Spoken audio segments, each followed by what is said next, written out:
Hello guys, a very warm wishes to all of you. So this side, Dr. Arpit Jitendra Dongre, and I recently passed the very known exam, that is FMG 2024 Jan attempt, and I secured 157 marks in that exam. And I graduated from the State Medical University, Kyrgyzstan. Hello, Dr. Shweta. Please introduce yourself. Hello guys, this is Dr. Shweta Lohar, and I am also graduated from State University, Kyrgyzstan, and I secured 165 marks in this January FMG 2024, and this was my first attempt, so I also got scored in the first attempt itself. Hello guys, this is Dr. Faizan, and I am also graduated from State University International Medical Faculty, and I scored 181 in the recent January 2024 FMG. So basically, we are gonna discuss about the most frequent topics that are asked from FMG students, like what they are asking to their seniors and those who already cleared that exam. So it is rapid fire questions series. So I think you will gonna get more information and you will gonna like this session. So firstly, I will ask to Dr. Arpit, please tell me your schedule, how you follow these 6 months. Then later we will discuss about your whole journey. Okay, thank you very much, Dr. Faizan, to give me this question. I would like to start from the beginning. When I came here in the India, so I managed that I was having nearly 6 months to study. Yeah, but the subjects there were somewhat which were lacking. So I thought it was a very good time, so I can deal with all these 19 subjects in the remaining 6 months. So I planned accordingly that only. So first of all, whenever I was in the Kyrgyzstan, so after COVID, post-COVID duration, so I nearly covered all the 5 major subjects, like which is we used to have more burden and which is have the partial impact on the other subjects also. So I mostly managed to cover that in the Kyrgyzstan. So but as usual, I didn't do a single revision of that. I just covered, and when I back to the India, so I got to know that very well. Yes, I had covered that all 5 major subjects, but yeah, now I have to revise. And so I first of all focused on the revision only of that 5 subjects. Then I start to get on the other subjects. So that was only my thing, that I was mostly focusing on all the major subjects and then the medium subjects and the minor one. And my daily schedule was like that. I planned to sit in the room for nearly 15 to 18 hours. But yeah, we all know that it is not possible to sit, because there is some interruptions and all that can. But yeah, still I can say that nearly 12 to 15 hours I was able to get, and I managed to study in that duration. कौन से subject आप करके आए थे already, जो major subject आप बता रहे हो? ओके, तो डॉक्टर फैजान, ये ऐसी बात थी कि जो मेजर सब्जेक्ट्स होते हैं, जैसे कि mostly surgery, obs and gynae, medicine and then pharmacology, तो एनपीएसएम में आधा किया था. बट एज यूजुअल जो सभी सीनियर्स ने भी एडवाइस दी थी कि आप इंडिया जाके करो, तो रिसेंट अपडेट्स वगैरह आ जाते हैं, तो उसके बेसिस पे आपको बहुत आसानी होगी कि जब भी आप इंडिया जाओ तो आप कर पाओ उसको अच्छे से. फिर तो ये सब 5 मेजर सब्जेक्ट्स में करके आया था. What is your suggestion doctor Shweta, what you did? तो मैंने तो सबसे पहले अपने एक रिवीजन तो मैंने भी उधर कंप्लीट कर ली थी किर्गिस्तान में, और अप्रोक्सीमेटली मेरे 12 सब्जेक्ट वहाँ पे हो चुके थे, और बाकी सब्जेक्ट फिर मैंने यहाँ आके कंप्लीट किया. और मेरा भी शेड्यूल कुछ इसी तरह था कि मतलब डेली का 10 to 12 आवर्स मेरा भी पढ़ के हो जाता था. और मैंने ज्यादा फोकस किया था एमसीक्यू सॉल्विंग पे, तो क्योंकि प्रिपलाइडर सब्सक्राइब किया हुआ था, तो उसमें जो कस्टम मॉड्यूल का एक फीचर होता है, उसमें मैं डेली 20 या फिर डेली 50, मैंने वीक को डिवाइड कर लिया था. 3 दिन 50 का करना है और बाकी बचे 4 दिन जो है वो 20 का करना है. इस तरह फिर मैंने अपना वो प्रिपेयर किया था. तो उधर तो एक रिवीजन कंप्लीट हो गई थी मतलब, और यहाँ आके फिर मैंने 3 रिवीजन और की थी, जो टोटल 6-7 मंथ का ड्यूरेशन था. और 12 सब्जेक्ट बाद में एक्स्ट्रा किए थे, मतलब 2 रिवीजन अप्रोक्सीमेटली. 2 रिवीजन हो गए थे. और एक मोस्ट फ्रीक्वेंट क्वेश्चन होता है कि एफएमजी सॉल्यूशन आप दोनों में से किसने यूज किया या नहीं किया, या किया, और एक्सपीरियंस क्या रहा? डॉक्टर अर्पित, आप बताइए पहले. हाँ, very well said doctor Faizan. तो एक्चुअली केस होता है कि जब भी हम डायरेक्ट अगर किसी बुक पे जंप करें तो एक्चुअली वो वर्थ है, क्योंकि माना जाता है कि तुम चलो पढ़ना ट्राई कर रहे हो, पर एक्चुअली तुम्हें समझना पड़ेगा पहले चीज जाके. तो इसलिए तुम्हें पहले एक बार जाके पहले हर सब्जेक्ट का कुछ नॉलेज होना चाहिए अगर तुम क्वेश्चन सॉल्विंग, क्योंकि एफएमजी सॉल्यूशन मोस्टली क्वेश्चन के लिए है. एंड जब आप क्वेश्चन सॉल्व देख रहे हो तो ऑब्वियसली उसका सॉल्यूशन आपको पता होना चाहिए. अगर नहीं भी पता है तो आप बैक साइड दिए रहते हैं उसके आंसर्स, आप उससे भी देख सकते हो. तो ये एक अच्छा ये था कि चलो पूरे 19 सब्जेक्ट्स का एक जो मेजर सॉल्यूशंस है, यानी जो भी तक के 5 ईयर प्रीवियस 5 ईयर से प्रीवियस उसके 7 5 6 7 ईयर्स आए थे, तो वो भी टॉपिक्स अच्छे से कवर हो जा रहे थे। तो बस अगर यही था कि ये हेल्प किया एक्चुअली, क्योंकि मोस्टली इस बार भी कुछ ऐसे क्वेश्चंस थे कि जो PYQ थे और वो आए भी थे उसी टॉपिक रिलेटेड, तो FMG सॉल्यूशन हेल्प किया। बस इतना मैं ये बताना चाहूंगा आपको भी कि उसके पहले आपको पूरे 19 सब्जेक्ट्स का जानना जरूरी है कि कौन सा कहाँ से आपको सही लगना है पढ़ना, कौन सा टॉपिक है ये जो पूछा जा रहा है मुझे, और इसका आंसर कहाँ मिलेगा, और ये टॉपिक है कहाँ पे, ये सब। मेरे हिसाब से FMG सॉल्यूशन एक बेस है। मैंने तो अपना स्टार्ट FMG सॉल्यूशन से किया था। प्रिप्लाइडर सब्सक्राइब करने से पहले मेरा मतलब वन एंड ओनली एक सोर्स जो था प्रिपेयर करने का इन माय सेकेंड ईयर, तो तब से मैं पढ़ रही थी उसी को। उस टाइम मेरे पास 5th एडिशन थी, तो मैंने पहले उसी को कंप्लीट किया पूरा, वहाँ पे कोर्स जितना था, क्योंकि वो यूनिवर्सिटी टाइम में वो हो जाता था। तो उससे मुझे इंस्पिरेशन मिली थी एक काइंड ऑफ की चलो मतलब इसकी भी आगे हमें पढ़ना है। तो वो एक बेसिक है और उसमें काफी सारे सब्जेक्ट्स है जिसमें सच में मतलब रिलायबल मैटर दिया हुआ है। Ortho, radio, PSM, anatomy, physio, biochemistry, तो मेरा लास्ट टाइम तक सोर्स वही था। मैंने मतलब ऐसा होल एंड सोल उस पर डिपेंड नहीं थी, बट मेजोरिटी मेरा पार्ट जो था मैंने एनाटॉमी, फिजियो उधर ही से किया था। तो मेरे लिए तो वो पूरा हेल्प हुई मुझे इस बार के पेपर में भी और पहले भी प्रिपरेशन। 10 आउट ऑफ 10 दे सकते हैं, मतलब डाउट्स क्लियर हो जाते हैं अगर बंदा नोट्स पढ़ने के बाद वहां पे जाके अगर क्वेश्चंस कर रहा है। हाँ बिल्कुल, क्योंकि नॉर्मली हर किसी के पास ऐप वगैरह अगर नहीं भी है तो उसके लिए एक प्रायर सोर्स बनता है कि आप FMG सॉल्यूशन खरीदो और उसके पूरे क्वेश्चंस आप अच्छे से सॉल्व कर लो। तो ये अच्छा फायदेमंद साबित होता है FMG स्टूडेंट्स के लिए। तो दिन में कितना टाइम देते थे आप, मतलब अगर आप सब्जेक्ट पढ़ रहे हो आने के बाद, घर आने के बाद, जो लास्ट 6 मंथ थे उनमें आप कितना टाइम देते थे स्टडी आवर्स? एक्चुअली हाँ, तो मेरा लर्निंग शेड्यूल एक्चुअली ऐसा था कि मैं भी प्रिपेयर सब्सक्रिप्शन लेके रखा था। तो उसके थ्रू कैसा हुआ कि जब मैं कोई भी पर्टिकुलर टॉपिक अगर मैं कवर कर रहा हूँ, मान के चलो अगर मैं कार्डियोलॉजी आज पढ़ रहा हूँ, तो मैं जब कार्डियोलॉजी पूरा पढ़ लिया तो उसका क्यूबैंक में पहले प्रायोरिटी देता था सॉल्व करने के लिए, क्योंकि उससे फिर मुझे पता चलता था कि अच्छा ये जो नोट्स में जो दिया हुआ है ये टॉपिक पर्टिकुलर कहाँ पे, तो ये मुझे क्यूबैंक से अच्छा फायदा मिल जाता था। फिर उसके बाद उसी में एक PYQ का कॉलम भी आता था क्यूबैंक में ही, तो उसके थ्रू भी मैं जब पढ़ते गया तो मुझे एक्चुअली इसमें ओनली FMG का नहीं दिया रहता, तो नीट PG का भी दिया रहता है और INSET का भी दिया रहता है। तो इससे थोड़ा एग्जाम का भी आइडिया हो जाता है, क्वेश्चन मैटर समझ में आ जाता है कि एक्चुअली ये जो है ये पर्टिकुलर एक टॉपिक को अलग अलग क्वेश्चन फ्रेम करके कैसे बना सकते हैं एग्जाम के लिए। तो ये अपने FMG सॉल्यूशन सॉल्व करता था, FMG PYQ भी मार्क करके रखता था। क्या वहां पे एक रेफरेंस का ऑप्शन होता है, अल्टरनेटिव ऑप्शन जो मतलब टाइम अगर कम है या कुछ है तो वो यूज करते हैं? आपने मेन पढ़े थे पहले या क्या किया था? ओके डॉक्टर फैजन, सो ये जो मोस्टली जो मेजर सब्जेक्ट्स थे तो ये मैं उधर से करके फुल आया था, तो बस इधर आके मैंने एक बार उनका रैपिड देखा था। और जो बाकी रिमेनिंग सब्जेक्ट्स थे जैसे कि मान के चलो आप कि हो गया अपना माइक्रोबायोलॉजी, पैथो वगैरह, तो प्रीति शर्मा मैम ने बहुत अच्छे से एक्सप्लेन करके बताया। RR ही मैं मोस्टली RR प्रीफर किया। एंड जो एकदम माइनर वाले सब्जेक्ट्स थे जैसे कि साइकेट्रिक हो गया, डर्मा हो गया, और फिर क्योंकि टाइम अभी सेविंग है और जल्दी भी हो जाता था, और उसके बाद ये ज्यादा क्वेश्चंस भी एक्चुअली आते नहीं है और रिलेटेड ही रहते हैं जो 5 मेजर सब्जेक्ट्स रहते थे, तो इसलिए मुझे उतना ज्यादा कोई लगा नहीं कि RR वर्थ नहीं है करके, वो मुझे एक्चुअली बेटर लगा ऑप्शन।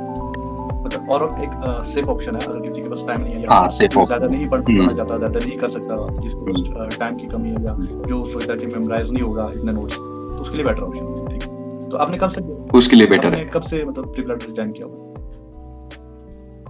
मैंने एक्चुअली पोस्ट कोविड वॉर के बाद ही मैंने फिर चालू किया हुआ इस चीज को, प्रिपरेटर का सब्सक्रिप्शन लेके मैं फिर यही धीरे धीरे हर एक मेजर सब्जेक्ट्स पहले कवर करने का ट्राई करता था कि एंडिंग में जाके इतना जब नीट का जब अटेम्प्ट दे रहा था नीट यूजी का, तो तब पता चल चुका था कि हाँ हमें पहले जो मेजर होते हैं उनको स्ट्रॉन्ग करना है, फिर उसके बाद में उससे रिलेटेड ही हर बाकी सब्जेक्ट्स में रहता है। तो उस चीज में ही फिर वो एक सोर्स था जिससे मुझे इसकी थ्रू आइडिया मिली कि हाँ हम ऐसा भी कर सकते हैं, और बाकी सीनियर्स तो थे ही गाइड करने के लिए इस सब चीज के लिए। तो बस फिर यही सब फॉलो करते गया और एंड रिजल्ट फिर वही पास ही हुआ। तो आपका फेवरेट सब्जेक्ट कौन सा रहा थ्रू आउट योर ईयर में? मेरा मोस्टली ऐसा पूछा जाए तो तीनों जैसे मेजर, माइनर और मिडल जो होता है उसमें मेजर में अगर मैं बोलना चाहूँ तो PSM बहुत परफेक्ट था और सर्जरी एक था। एंड फिर जो एंड देन अपना मानने जाओ कि ये जो आता है मिडल वाले सब्जेक्ट्स, तो उसमें फोरेंसिक मेडिसिन बहुत बढ़िया सब्जेक्ट है, वो उसमें हमेशा कोई भी आराम से निकाल सकता है मार्क्स, ये हो गया फोरेंसिक मेडिसिन। फिर उसके बाद में एक ऑप्थेल्मोलॉजी था और एक ENT था ये। एंड माइनर तो सभी अच्छे थे, तो मुझे सभी अच्छे लगते थे सभी के सभी।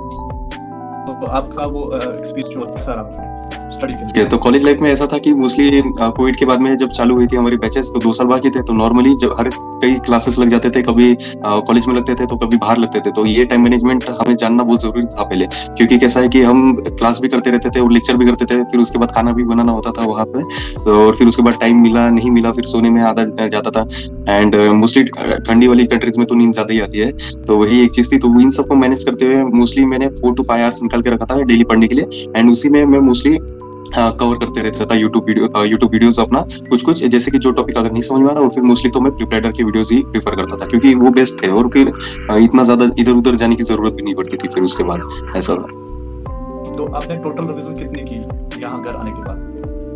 मैंने मोस्टली एज पर मैं देखने जाऊँ तो 4 to 5 हो गई, पर एंडिंग में जब थोड़ा सा टाइम और मिला था तो मैं 6th के लिए भी गया था, पर वो एकदम शॉर्ट होती है, तो वो 1 to 2 डेज वाली रिवीजन थी, तो वही तो नियरली मैंने 5 में प्रीफर करूंगा हर कोई करके जाए, क्योंकि वही है कि हम पढ़ते बहुत कुछ है पर याद कुछ रख नहीं पाते ज्यादा वक्त तक है, तो बस इसलिए ज्यादा रिवीजन काम आती है उस वक्त पे।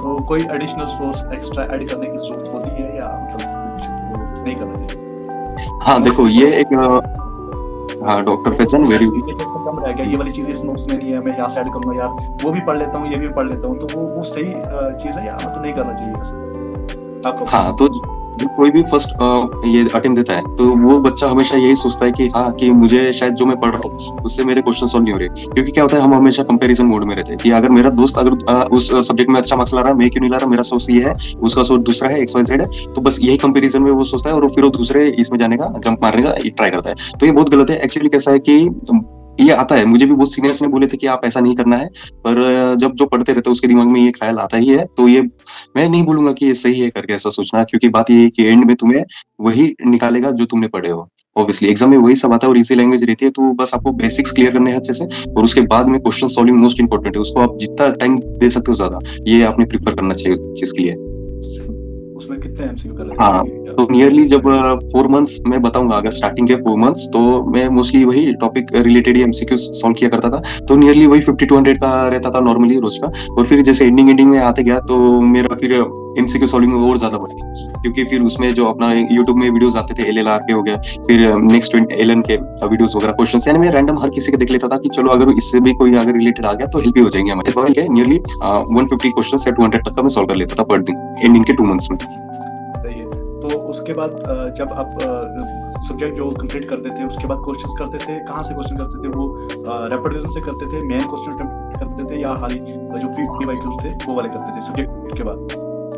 हाँ मोस्टली मैं जो PYQ होते थे बस उन्हीं को ज्यादा प्रीफर करता था एंडिंग के वक्त में, क्योंकि ऑब्वियसली अब हमें जो एग्जाम पर्टिकुलर देना है उस फील्ड की, तो उसी को ज्यादा प्रेफरेंस आपने भी देना चाहिए, और मैंने भी वही दिया था और उसी को फिर मैंने स्ट्रॉन्ग करने का भी सोचा था, तो इसलिए फिर मैंने FMG जो सोल्यूशन बुक है उसको नियरली मैंने 2 बार रिवीजन कर लिया था हर सब्जेक्ट्स का, एंड सॉल्यूशंस भी फिर मैं उसी से पढ़ते रहता था, तो मुझे आइडिया लग जाता था कि ओके जो 4 ऑप्शन है उसमें से रूल आउट कैसा किया जाता है, और ये वाला ऑप्शन क्यों नहीं है पर्टिकुलर, क्योंकि उसके नीचे उसका सॉल्यूशन दिया और उसमें बस एक लाइन आपको जानना होता है, बस वही पकड़ लो, तो बस बाकी और रूल आउट होते रहते ऑप्शंस और एक बेस्ट आंसर मिल जाता है।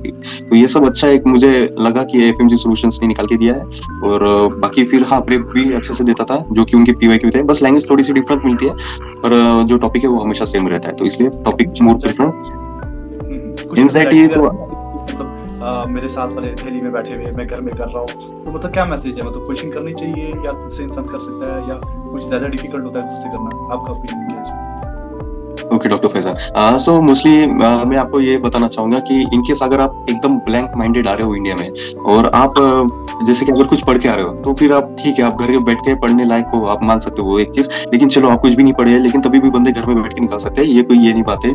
तो अब कैसा होता है मैटर कि चलो आपको पहले फिर ये देखना होता है कि आपका घर का मैटर वगैरह सब सही है, यानी कुछ प्रॉब्लम तो नहीं है, कोई डिस्टर्बेंस, कोई बाहर रिलेटिव्स वगैरह, अगर ये सब नहीं है तो फिर आप प्रीफर करो कि घर में बैठ के पढ़ सकते हो आप अच्छे से। इनकेस अगर ये सब प्रॉब्लम्स है और आप नहीं चाहते हो कि चलो कोई इंटरप्शन वगैरह है तो फिर आप कोचिंग जाओ, अच्छे से रूम लेके रहो वहाँ पे, और हाँ आपकी कैपेसिटी टेस्ट होगी वहाँ पे, क्योंकि नियरली 8 to 12 आवर्स आपको सीटिंग देना होगा, और माइंड में एक्चुअली वो जो सब जो सर बता रहे हैं वो भी रिकॉल करना होगा, और फिर रिवीजन अगर हो पाती है तो बेस्ट है। और जबकि ये सब चीज में मैं था ही नहीं, अगर मुझे कोई एक्सप्लेन कर रहा है तो 6-7 घंटे या 12 घंटे तो मैं नहीं कर पाता था, तो इसलिए मैंने पहले ही ये सब जान लिया था कि ना ये मेरे कैपेबल या कैपेसिटी के बाहर का खेल है, तो इसलिए फिर मैंने घर वाला ही प्रेफरेंस चूज किया, और फिर उसी के थ्रू फिर मैं पढ़ते गया, और फिर मुझे सीनियर्स भी गाइडेड थे थे, और मेरे दोस्त जैसे डॉक्टर फैजान, डॉक्टर श्वेता, ये सब भी थे।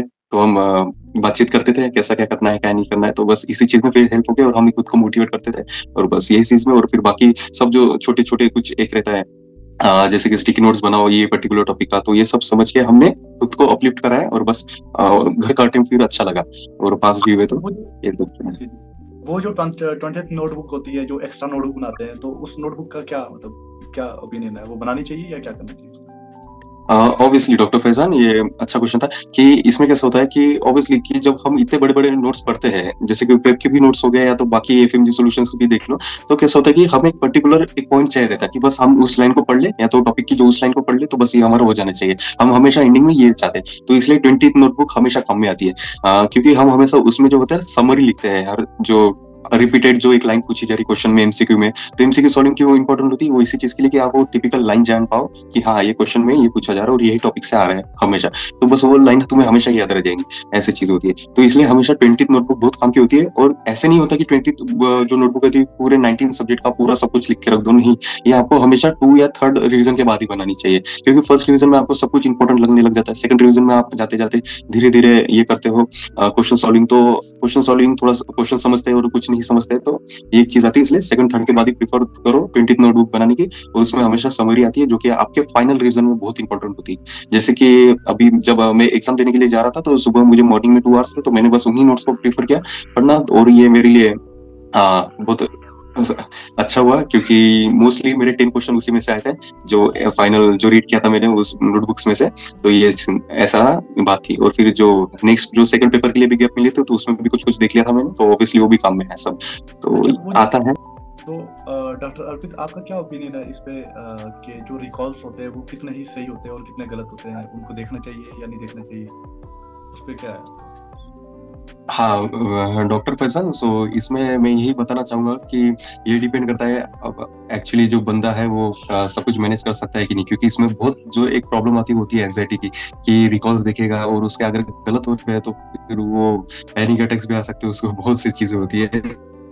तो उसने पहले स्टेट ऑफ माइंड इस लायक है या देख पाएगा कि नहीं, या तो उसको इससे कोई फर्क नहीं पड़ना चाहिए मेन चीज, क्योंकि हम एक्चुअली देख रहे हैं कि हम गलतियां क्यों की है। और अभी ऑब्वियसली हम पेपर देके आए और हमारा 100% माइंड हमारा प्रेजेंट था वहाँ पे, तो ये तो हमने हमारे तरफ से ट्राई किया था। तो अगर गलत भी होते तो उसको बुरा नहीं मानना चाहिए कि ठीक है चलो ये फर्स्ट अटेम्प्ट ही था या तो सेकंड भी हो, लेकिन गलतियां जब तक करेंगे नहीं तो फिर सीखेंगे नहीं। तो इसलिए ये रिकॉल भी देखना एक बार का बनता है। पर इतना है कि यहाँ पे मोस्टली कुछ कुछ सिमिलर क्वेश्चंस मिलेंगे, पर इतना नहीं समझो कि पूरे अप्रोक्स ही आते करके, कुछ कुछ या टॉपिक्स लेके या कुछ कुछ वर्डिंग चेंज रही, तो बस यही होता है रिपोर्ट्स का। तो इसलिए टेंशन नहीं लेना चाहिए। और कुछ कुछ जो सर लोग भी बताते हो वो एक्चुअली जो स्टूडेंट क्वेश्चन बना के देते हैं वो कुछ अलग तरीके से भी होते हैं, या तो कुछ हो सकता है लेकिन वहां पे भी थोड़े कुछ अलग रहते हैं और किसी के ऑप्शंस भी चेंजेस, तो ये होता है। लेकिन ठीक है, आपने देखना चाहिए एक बार, अगर नहीं देखना है तो ठीक है, कोई बात नहीं, फिर तो रिजल्ट का वेट करना ही है, वो तो रिजल्ट आ ही जाता है फिर, तो ऐसा चीज है वो। एंड मैंने मोस्टली 3-4 था, फिर उसके बाद अवॉइड कर दिया, मैंने भी वेट किया रिजल्ट है। तो ये सोशल मीडिया का आपका क्या ओपिनियन है, छोड़ देना चाहिए या मतलब ठीक है हमारे पास तो रख ले? तो डॉक्टर फैजल, एक्चुअली मैंने खुद ने ही अनइंस्टॉल किया सब कुछ, पूरे संन्यास टाइप का एक ले लिया था कि बस 6 महीने अब मुझे देना है डेडिकेशन के थ्रू, और बस मुझे पास आउट होना है इस चीज से। हाँ, ये एक चीज रहती थी कि हम अभी जो 6 साल करते हैं वो एक्चुअली हम बाहर की जिंदगी बिता के आए, तो हमें हैबिट हो जाती है चीज की कि हाँ इंस्टाग्राम ये करना है, पिक अपलोड करना है, ये सब करना है, वो सब फीड्स तो रहती है दिमाग में। पर जब हम आ रहे हैं इधर तो ये सोच के आना पड़ता है कि अब जब हम जा रहे हैं तो एक जंग लड़ने ही जा रहे हैं, तो उसके अकॉर्डिंग हमें प्रिपेयर होकर आना पड़ता है 6 मंथ के लिए। तो ये एक्चुअली मैं यहाँ प्रिपेयर नहीं हुआ था, मैं कोच में किर्गिस्तान में प्रिपेयर हुआ था इस चीज के लिए कि हाँ मेंटल स्टेट मेरा ऐसा था कि चलो मैं मान रहा हूँ अब मुझे वहां जाके कुछ नहीं करना, डायरेक्ट पढ़ाई करना है करके। तो इसलिए मुझे ज्यादा इतना इफेक्ट भी नहीं किया, और मैं भटकू ना इस चीज के लिए वो मैंने मोबाइल से भी अनइंस्टॉल कर दिया। क्योंकि रहता है कि जब हम कभी अगर पढ़ते रहे तो हमें नींद भी आती है, और उसको भगाने के लिए फिर हमें कुछ इंस्पिरेशन वगैरह चाहिए रहता है, ये सब कुछ। तो फिर मैंने भी यूट्यूब का ही सहारा लिया था, और फिर उसमें भी कुछ जैसे रिलेटेड सब्जेक्ट रिलेटेड वीडियोस थे वो मैं देखता था फनी वे में, तो वो थोड़ा सा मुझे नींद वगैरह से भी थोड़ा अवॉइड करके रखता था, तो ये एक चीज काम आई थी। और फिर थोड़ा सा मनोरंजन तो होना ही चाहिए, तो वही है फिर कि फैमिली टाइम जाके पेरेंट्स के साथ में खाना खाओ, बैठो, थोड़ी बातचीत करो, टी टाइम लो, तो ये इफेक्ट होता है हमेशा। तो यही चीज मैं भी बताना चाहूंगा कि अगर आप मानते हो कि चलो अगर सोशल मीडिया से आप इफेक्ट हो रहे हो तो ये सेम कर सकते हो, अगर नहीं होते तो फिर तो कोई कुछ भी बोले उससे फर्क नहीं, आप तो पढ़ ही लोगे ये चीज। तो एग्जाम डे का आपका क्या था, मतलब एग्जाम डे स्टार्ट कैसे हुआ, उसको कैसे हैंडल किया, और खाया क्या आपने, हैवी खाया, लाइट खाया, किस तरीके से आप वहाँ पे रहे, एंजाइटी तो नहीं आई, हैंडल कैसे किया, ये सारा बता दो। एक्चुअली फैजन, डॉक्टर फैजन, जब ये बात है एग्जाम की, जैसे कि मान के चलो अगर कल एग्जाम है तो आज का दिन मैं पूरा लेके बैठा था पढ़ने के लिए, और ये मेरा आदत है या क्या है ये मैं नहीं बता सकता, पर इतना है कि यानी मुझे नींद नहीं आती है। ये शायद तक हर किसी मेडिकल स्टूडेंट के साथ ही होता है, क्योंकि उनके एक एंग्जाइटी इशू रहता है, क्योंकि एग्जाम है और इसके जब पास होते हैं तो वो खुशी बहुत अलग होती है और ये सब महसूस करना चाहते हैं। तो बस यही एक फैक्टर है जो कि हमें एग्जाम के एक दिन पहले सताता है। तो मैंने इन सब को अवॉइड किया और मैंने मोस्टली फोकस किया कि जो मेरे टॉपिक्स थे या जो मेरी 20th नोटबुक थी जो मैंने प्रिपेयर किया था, बना के रखा था, या जो एपीएमजी सॉल्यूशन के जो पीछे के पेजेस थे जो मैं फोल्ड करके रखा था, उन सबको फिर मैंने एक बार समराइज करने की कोशिश किया। मेरे दिमाग में यही था कि एंडिंग में ये सब मुझे काम आएगा वहां पे जाके, और उससे अच्छा है कि मैं जो एंजाइटी वगैरह इन सबको अवॉइड करके इससे पढ़ूं, तो ये बेनिफिट रहेगा ज्यादा मेरे लिए। तो फिर मैंने भी यही ट्राई किया और समराइज करने का हर कुछ सोचा, और फिर जो एक सेकंड पेपर के बीच में गैप होती है उसमें भी कुछ ऐसे पर्टिकुलर सब्जेक्ट्स मैंने बना के रखे थे कि जिनके नोट्स मुझे वहां पे गैप में पढ़ना है करके, ये सब चीज था। और रही बात खाने की, तो ऑब्वियसली पेपर जब देने जा रहा है तो हम यानी ट्राई नहीं करते कुछ ज्यादा खाने का, पर वही है कि हमें पावर भी चाहिए, ग्लूकोज भी माइंड तक पहुंचना चाहिए, तो उसके लिए हम लाइट मील प्रीफर करते हैं कि हाँ सही रहे पूरा एग्जाम वगैरह, और उसके ड्यूरेशन में कुछ तकलीफ नहीं आए, और हम पूरे 100% प्रेजेंट ऑफ माइंड से हम एग्जाम दे पाए और क्वेश्चन समझ पाए, यही सब चीजें रहती है। और तो फिर उसके बाद फिर यही सब है कि हमें हमेशा मेडिटेशन करना चाहिए, क्योंकि ये एंड में काम आता है। स्टार्टिंग में आपको थोड़ा सा लगेगा कि क्यों कर रहा हूँ मैं, ये फील्ड से रिलेटेड है क्या, लेकिन वो ऐसे जब फैक्टर्स आते हैं तो इसके लिए बेस्ट मेडिसिन यही है कि आप मेडिकेशन अगर स्टार्टिंग से कर रहे हो तो एंडिंग में ये सब चीजों से आप दूर रह सकते हो और मोस्टली अवॉइड कर सकते हो। एग्जाम से लेके रिजल्ट के जो दिन थे उसमें मतलब क्या आपका एक्सपीरियंस रहा एग्जाम देने के बाद जब तक रिजल्ट आया? हाँ हाँ, वेरी गुड डॉक्टर फैजान। सो इसका ऐसा था कि जब एक बार एग्जाम हो गई तो इतना एक जब घर आया मैं तो एक सुकून मिला कि चलो कुछ पढ़ना है नहीं। पर जैसा अगला दिन आया फिर उसका अगला दिन आया तो ऐसा लगने लग गया कि अभी तो करने के लिए कुछ है ही नहीं, क्योंकि ऑब्वियसली 6 महीने से जब बैठे थे तो कंटिन्यूस आदत थी कि सुबह उठो और कंटिन्यूस बैठो रात तक के, रात का पूरी पता नहीं चलना था, तो ये सब चीज था। तो वो जो एक ब्लैंकनेस था ये सब महसूस हो रहा था कि एग्जाम के बाद, और उसके बाद एक टेंशन था कि चलो अगर रिजल्ट पॉजिटिव आया तो बहुत ही बढ़िया होगा, अगर नहीं आया तो फिर उसका भी एक चलो, ये मैं प्लानिंग करके रख रहा था फिर दोनों तरफ से कि अगर ये भी हो रहा है तो वो भी होगा, तो उस वक्त हम क्या डिसीजन ले सकते हैं करके। पर इतना एक था कि जब क्वेश्चन सॉल्विंग किया या सब कुछ ये हुआ तो ये समझ गया था कि चलो पास तो हो ही जाऊंगा, इतना तो मैं मार्क करके आया हूँ।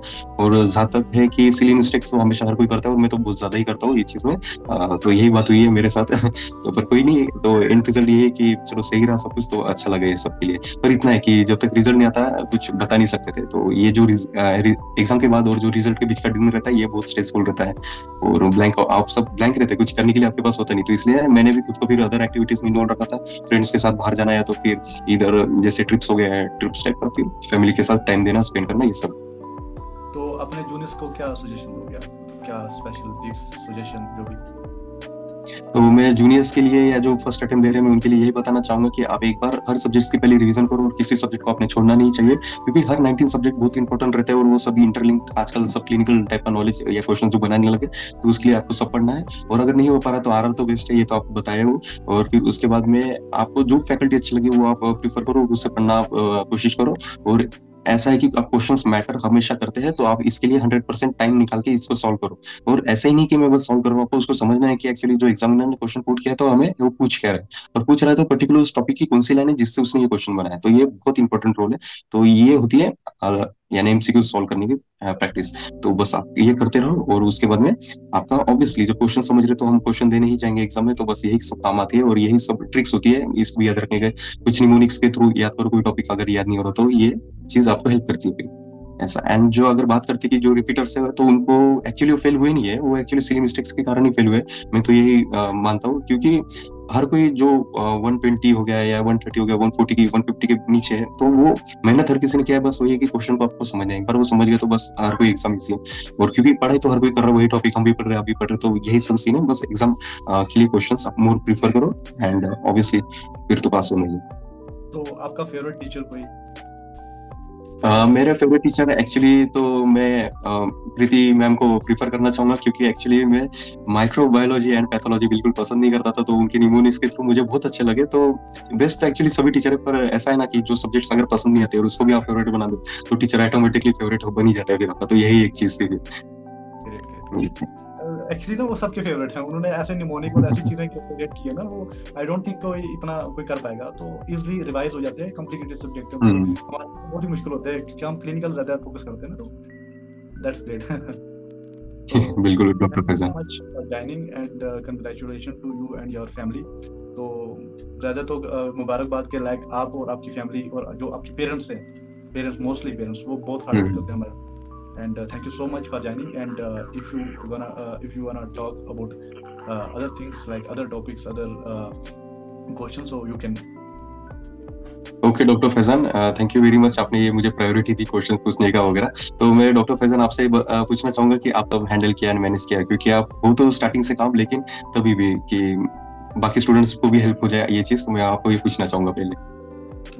एक्चुअली तो मैंने स्टार्ट तो बहुत पहले कर दिया था, तो स्लोली जो है मैंने कभी भी आई थिंक कोई भी ऐसा दिन नहीं था जिस दिन मैंने पढ़ाई ना की हो, तो थोड़ा बहुत पढ़ लेते थे, और मोस्टली मैंने रैपिड रिवीजन ही किया। तो स्टार्टिंग में मैंने सब्जेक्ट कुछ किए, ENT था, ऑब्स्टेनो, मेडिसिन और pharma, then pathology and pharmacology, ये कुछ मेजर सब्जेक्ट थे जो मैंने मेन से किए, इनको 2 या 3 बार कर दिया वहाँ पे। तो कॉलेज के लिए भी पढ़ते थे तो ये हो जाता था, और उसके बाद घर आने के बाद मैंने सिर्फ रैपिड रिवीजन की, और वो 3 बार किया मैंने, सिर्फ 3 बार, बस हो गया। मुझे आप ये बताना कि आप यानी सिचुएशन हैंडल कैसे करते थे ये सब? ये एग्जाम का टेंशन हो गया, प्रिपरेशन का टेंशन हो गया, अगर जीटी में मार्क्स अच्छे नहीं आ रहे उसका एक टेंशन हो गया, ये सब स्ट्रेस आता था, बट ये है कि जब भी मतलब मुझे लगता था यार अब नहीं होगा, मतलब कभी कभार ऐसा लगता है ना इंसान को, यार सब कुछ फेंक दूं, इधर उधर कर लूं यार, बस बहुत हो गया, बहुत बैठ लिया, तो तब क्या करता था, थोड़ा सा रिलैक्स होके बाहर जाता था, बैठता था फैमिली के साथ, थोड़ा सा टाइम स्पेंड किया, और आफ्टर दैट सब चीजें ठीक हो जाती थी। तो ठीक है, मतलब घर रहने का ये फायदा है कि हम लोग जाते हैं जब भी डिप्रेस हो जाते हैं, जब भी एंजाइटी आती है, हम फैमिली के साथ बैठते हैं तो वो काम कर देते हैं, हमें तो चीजें हैंडल हो जाती है। बिल्कुल सही। घर रुके